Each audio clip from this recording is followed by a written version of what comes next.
You've likely been told at some point that half reps are bad, half reps are cheating, half reps are for people who can't deal with full range of motion, right? And today I'm going to give you two examples to talk about why half reps in certain contexts are a fantastic idea. So let's jump right in. First, ignore this one on the right. On the left, to orient you, this is someone doing a press, and we are looking down from a perspective of, if we're looking at someone bench, we're looking at them from top down, so this would be their hair, and they're facing up this way, and the bench is kind of underneath of them, okay?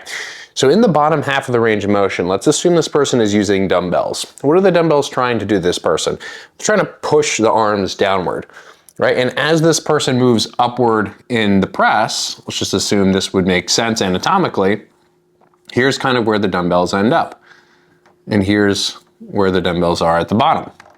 And so in this very, very bottom end of the range, that dumbbell, if you imagine its resistance is kind of falling through the arm this way, it's a very large distance from the shoulder. You can basically just think about, the leverage of the dumbbell on the shoulder being just how far is the dumbbell away from the shoulder. The shoulders being here in my stick figure drawing. But at the top of the range, look at where the dumbbells fall through. They just basically fall directly through the shoulder and the elbow, meaning that there's very little, if any, resistance on either one of those joints. And many of you know this intuitively, right? You get to the top of a dumbbell press, you can kind of just hang out. So in my estimation, what's the point, and this is somewhat of a real question, is what's the point of just hanging out at the top if there's no challenge, right? Really where most of the challenge is, if you imagine this range or this window from here to maybe like, if the arm were like here, somewhere like that, this is basically where a majority of the range is actually challenging. And basically when you get to this top end of the range, the resistance falls off. So should we really be calling that like a half rep, like a sort of Ronnie Coleman dumbbell press style rep? Should we call that a half rep? Or is it really a full rep relative to where this motion is actually loaded? In my estimation, it makes sense to refer to it more specifically as that, rather than just saying it's a half rep and that it's, something that's inherently missing something that's good, right? Because again, what looks to be a half rep is really pretty much the full range of challenge within this particular exercise. So this is an example where the half rep is really, again, a full rep based on where the challenge is. This next example that we'll look at is going to be a cable lateral raise, and it's going to be a little bit different in terms of the reasoning, but stick with me here. So imagine someone has their arm here, and let's say there's a cable pulling them this way, or maybe slightly down that way. It doesn't really matter, okay? Just imagine a cable sort of pulling the arm across the body either this way or maybe slightly that way and downward. A lot of times, what people will do is they'll go all the way up to this point in the lateral raise, and then they will continue to go up all the way somewhere here, okay?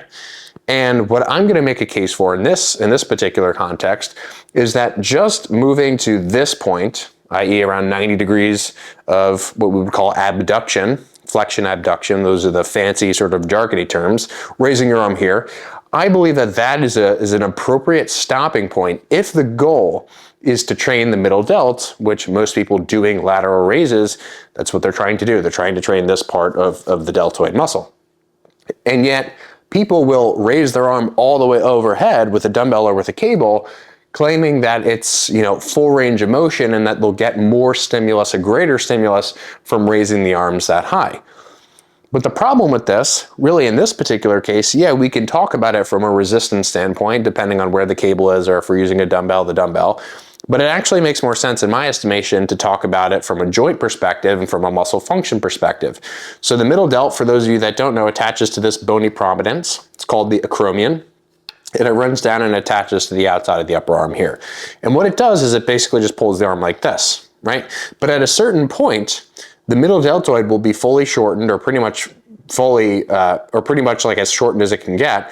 And then what will happen is the whole shoulder blade and the arm will tip upward like this. This is called upward rotation of the shoulder blade.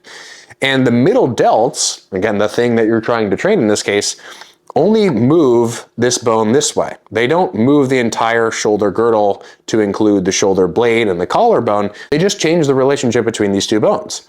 So once you've raised your arm here, that middle delt pretty much is like done in terms of how short it can get. And from here upward, it's mostly just going to be a trap thing, a trapezius thing, a serratus anterior thing.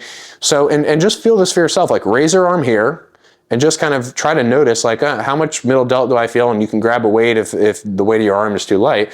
And then from here to here, just do this motion, right? Just do this motion even unloaded. You will feel just how much trap dominance there is in that portion of the range. So we call this full range, but really from here to here is full range for the middle delt, right? And again, that being explained by what I just described.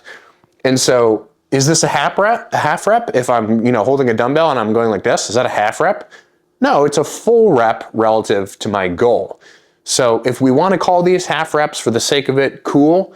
Half reps are totally valid in both of these contexts and many, many more.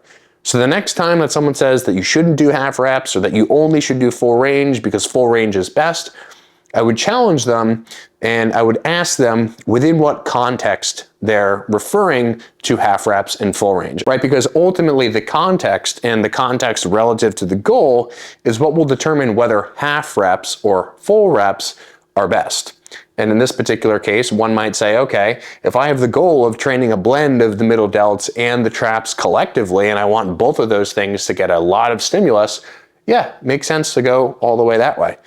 But we shouldn't say that this is a half rep and that in some sense, the quality of that rep is diminished just because we're using a specific portion of the range. Now, of course, I will say that there are times and places where I see people doing, the classic like quarter squat where they're basically, you can't even call it a quarter squat, it basically just looks like they're gyrating up and down, in which case I would say, could I imagine an application for that? Perhaps, but probably not if you're a resistance trained individual who's at least somewhat muscular looking to put on more muscle.